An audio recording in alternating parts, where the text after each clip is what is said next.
Welcome back to Max Reaction. We are back with another reaction. This is real life lore reaction, and this is why Russia is shrinking fast. And I'm not sure what it's talking about. I don't know if it's talking about land, people, the economy. I don't know what's shrinking, so we're going to check it out. We're going to react to it. We're going to see what we can learn from it. We'll talk about it.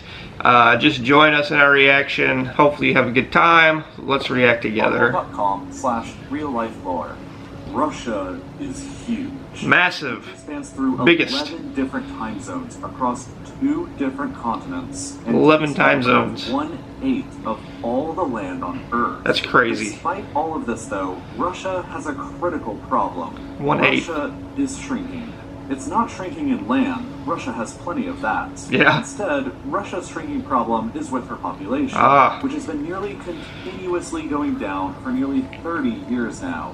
When you're only so is my at the state's size of population. countries based on how much land they have, Russia clearly wins that race. But when you factor in almost double population of about 144 million people, Russia comes in as only the 9th largest country in the world, behind a lot of other countries that are significantly smaller in land, like Pakistan, Nigeria, and most interestingly, Bangladesh. A country that's a pretty small country. Times smaller than Russia. Wow. It has over 20 million more people living there. An even stranger case is the That's island insane. of Java inside of Indonesia. Java is 23 times smaller than Russia is, but the island's population of 141 million easily compares with Russia's entire population only of 3 million less. 4 million. And it didn't used to always be wow. the same. As recently as 1900, the territory of modern Russia itself, without factoring in the rest of the Russian Empire's population at the time, had the 3rd highest population of any country in the world, only remaining behind Qing China and British-controlled India. There were more Russians at the time than there were Americans. But within a century, war, famine, what? Completely changed. And the biggest reason we know war happened. And the reason why modern Russia is still struggling so much with this problem is largely because of the Second World War. Makes sense. Which absolutely devastated the Soviet Union and Russia specifically. In just 4 years of war between 1941 and 1945, the USSR lost a mind-boggling 13.7% of her entire population. If we divide the USSR up into republics, we can see that Russia itself lost 12.7% of all of her people. More than 1 out of every 4 people in Belarus died, while Ukraine, Lithuania, Latvia, Armenia, Kazakhstan, Azerbaijan, Georgia, Estonia, and Moldova also all took heavy losses. Could you imagine how much the population decreased during World War II? It's just...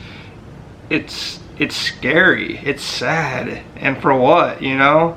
Why do we always have to have these wars? Why do we have to have this struggle of power? Personally, I don't get it, you know? I just want to have a happy life.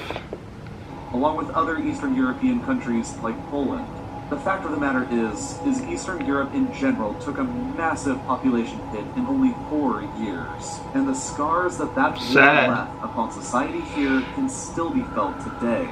One statistic that I'm reminded about that is particularly haunting is the one about males born inside of the Soviet Union in 1923. If you were born a boy anywhere inside of the USSR that year, then right at birth, you would only be given a 20% chance of staying alive long enough to see your 23rd birthday. That's messed up. 1946. Ooh. 80% of all boys born in the USSR that year would be dead by the time of January 1st, 1946. That is chilling, scary. Just 23 years later. If we take a look at Russia's population pyramid, a chart which shows people living inside of a country of all ages, you can see healthy growth at first, and then a massive gash during the years of World War II. Yes. In the years immediately following the war, the population began to rebound, but slowed down in the late 1960s. Exploded a little bit. This slowdown was the first echo of the Second World War. All those millions of young people who died in the 1940s who didn't have any children of their own meant that all of their millions of unborn children weren't alive to have their own children Right. 20 to 25 years later by the time of the late 1960s. Look how much it affected which it. caused population growth to slag. Fast forward another 20 to 25 years to the early 1990s, and you can see the second echo of World War II, where the great-grandchildren of everybody who died during the war would have been born had they survived. It's making it The shrink. echo of war's effect on population at the time was worsened by the fact that in 1991, the USSR itself collapsed, which threw Russia into deep economic and social upheaval. The birth rate plummeted while the death rate soared. Russia experienced its first actual drop in population since 1945 in 1992. That is so the first scary. year after You the need Soviet population Union's growth. collapse. Massive economic and social hardships experienced in the chaos of that collapse contributed to many people just deciding not to have children or to migrate away from the country. And combined with the second echo of the war, Russia's population continued to shrink every single year from 1992 I'm shocked. up until 2012. I'm shocked it keep Russia began going. to grow again between 2013 and 2015, but then has shrunk more every year from 2016 Why those up to years? the present.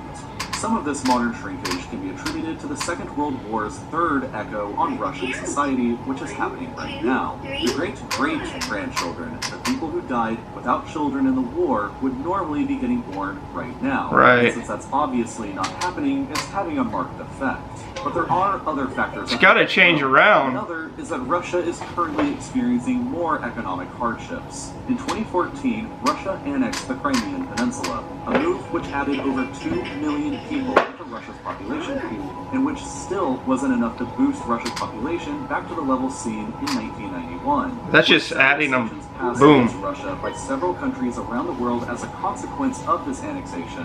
Russia shrunk from the world's 9th largest economy in 2014, a position equal to Russia's ranking population, Right. down to the world's 12th largest economy. That's a pretty big drop for such a big country.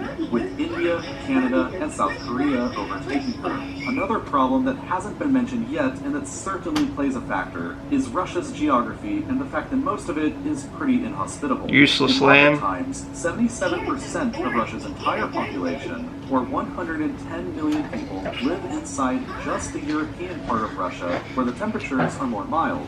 But this part of Russia only accounts for 23% of Russia's land. The rest belongs to a huge region called Siberia, which is the inverse of European Russia. It accounts for Cold. 77% of Russia's land, but only 23% of Russia's population. If Siberia was an independent country, it would still be the largest country on Earth in size. That's But it insane. would have a smaller population than California. Siberia is largely undeveloped and extremely hostile to human habitation, with brutal and long winters with absurdly cold temperatures. Yeah, I never want to visit that. Because of this, most of Siberia Never. is completely empty without many human settlements. And as a result, Russia doesn't really have as much land that can be settled by people as it may seem at first. Bangladesh and the island of Java may be over 100 times smaller than Russia in total land, But good land. arguably have more easily settleable and rich agricultural land than Russia does, which in part helps to explain why they have higher or similar populations. That makes Russia's sense. geography has, in a way, always been one of the country's greatest challenges to overcome, and it continues to be a massive hurdle for the country to overcome in order to expand her population. When you combine all of these factors together, along with other issues like a moderately low rate of immigration in regards to Russia's size, and it begins to paint an overall picture. If the current shrinking population trend continues up until 2050, Russia will find itself in a position where she is only the 14th largest country in the world, far behind countries like Nigeria, Pakistan, Ethiopia, Bangladesh, the Philippines, Mexico, the Democratic Republic of the Congo, and even Egypt. Those estimates are the official estimates of the United Nations, though, and they're far from the most pessimistic. Other estimates by other demographers believe that if the population shrinkage returns to the same levels that Russia experienced here in the 1990s, the population could dwindle down to as little as 110 million, making Russia about equal to what It's a big drop. probably look like at the same time in terms of population numbers. That is a big The next drop. 30 years will almost certainly be an interesting and decisive time for the Russian nation. Understanding Russia is complicated, especially from an outsider's perspective. Winston Churchill Yeah, it once is. said of Russia that it is a riddle wrapped up in a mystery inside of an enigma. So if you really want to go into some serious depth behind understanding Russian history and civilization, there's no better book than A History of Russia from Peter the Great to Gorbachev, written and narrated by Mark Steinberg. The entire audiobook is offered on Audible, and it's nearly 19 hours long. 19 hours? I don't have time for that. $195, but you can listen to all of it completely for free at Audible. As you probably know, Audible is a leading... Another advertisement, but it's just an amazing fact what war can do, you know. Not only, I mean, there was more factors than just war, but war, it plays a huge part in population, the way we live our lives, who rules the countries. The list goes on. You probably could name 1,000 ways war affects us. So we need to try to stay away from that as much as possible. But I have no desire to ever go to Russia simply for the fact of their weather. I do not like cold. I don't know if it's a really good place for Americans to be either. I don't think so. So probably never gonna visit Russia, but hopefully they get things turned around. I know a lot of people are like worried about overpopulation of the earth, but I don't think that's gonna happen because there's always war, disease, famine, this and that kind of controls the population. So I don't think we have to worry about that. We have to worry more about the resources and managing the world we live in. Definitely so. So people like him, my son, have a beautiful world to be in years from now. But that's just a scary thought, you know. And my question is, I guess back then, what was the percentage male to female? The female had to be higher because the males were dying. And I wonder if it's rebounded since, or has it kept that percent, you know, more female to male. I don't know. Anyway, if you have any comments, concerns, thoughts, anything you want to tell me, comment down below. If you like the reaction, definitely hit the subscribe button. Join the Max Reaction family, and I'll see you next time. Peace.